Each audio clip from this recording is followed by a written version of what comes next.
While it makes me very happy that you feel like I've taught you more than your nursing instructors, it also makes me really sad that you're not getting that level of support from your school.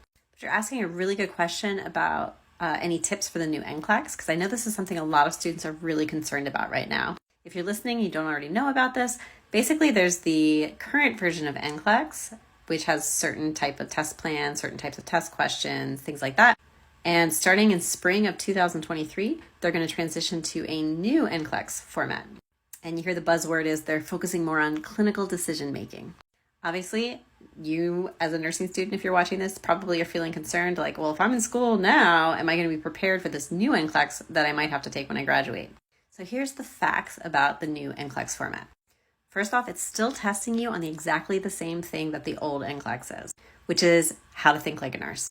So if you're studying in ways during nursing school that are helping you understand how to think like a nurse, you're going to be fine no matter which version of NCLEX you have to take. It's why I train my VIP tutoring members to use the Silver Bullet study system.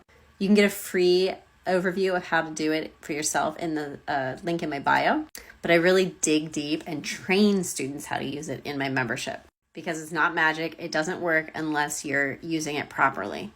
Some other changes on the new NCLEX are going to be with select all that apply questions. And this is actually a really good change because they used to be scored as all or nothing type questions. And now on the new NCLEX, you can get partial credit. And it's not just the select all that apply questions you can get partial credit for. There's actually a bunch of new question types they're also going to be adding that are going to be things where you have to add multiple answer choices in order to get the question correct. But these are also going to be scored with partial credit.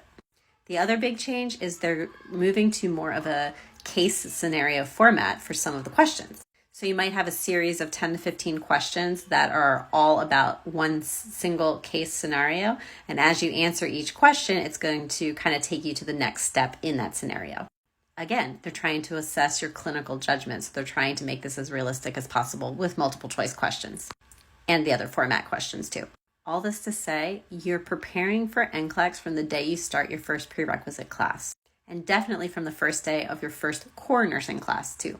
So if you're studying in the proper way, that is getting your brain to think like a nurse, and remember, I recommend using the Silver Bullet study system to do that, then you're not going to have any problem on the NCLEX no matter which version you end up having to take. And make sure you follow for some more calming and common sense advice for nursing school.